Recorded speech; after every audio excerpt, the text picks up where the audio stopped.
Hi friends, welcome to my channel. ಇವತ್ತು ಬಂದು ನಮ್ಮ ಅಪ್ಪ ಊರಿಂದ ಬಂದಿದ್ರಲ್ವಾ, ಅವರು ಸ್ವಲ್ಪ ಅಡುಗೆಗೆ ಮತ್ತು ಇದು ಸೌತೆಕಾಯಿ ನಮ್ಮ ಪಕ್ಕದ ತೋಟದಲ್ಲಿ ಬೆಳೆದಿದ್ರಂತೆ. ಅವ್ರ ತಾವು ಕೇಳ್ಬಿಟ್ಟು ಇಸ್ಕೊಬಂದವ್ರೆ. ನೋಡಿ ಫ್ರೆಂಡ್ಸ್, ಸೌತೆಕಾಯಿ, ಎಳೆ ಸೌತೆಕಾಯಿ ಚೆನ್ನಾಗೈತೆ ನೋಡಿ ಫ್ರೆಂಡ್ಸ್. ಈ ಬೇಸಿಗೆ ಅಲ್ವಾ, ಬೆಳೆದಿರ್ತಾರೆ, ಅಲ್ಲಿ ತೊಗೊಂಡಿದ್ದಾರೆ. ಮತ್ತು ಹುಳ್ಳಿಕಾಳು ತಗೊಬಂದಿದ್ರು, ಈಗ ನೀಟಾಗಿ ತೋರಿಸಿ. ಹುಳ್ಳಿಕಾಳು ತಗೊಬಂದಿದ್ರು ನೋಡಿ ಫ್ರೆಂಡ್ಸ್, ಚೆನ್ನಾಗೈತೆ ಇದು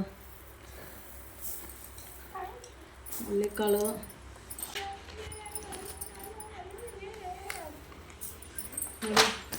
ನೋಡಿ ಫ್ರೆಂಡ್ಸ್, ಗೋಧಿ ತಗೊಬಂದವ್ರೆ. ಗೋಧಿ ಇದು ಕ್ಲೀನ್ ಮಾಡಿಬಿಟ್ಟು ಗೋಧಿ ಸಿಟ್ಟು ಮಾಡ್ಕೋತೀನಿ ಫ್ರೆಂಡ್ಸ್, ಚಪಾತಿಗೆ ಮತ್ತು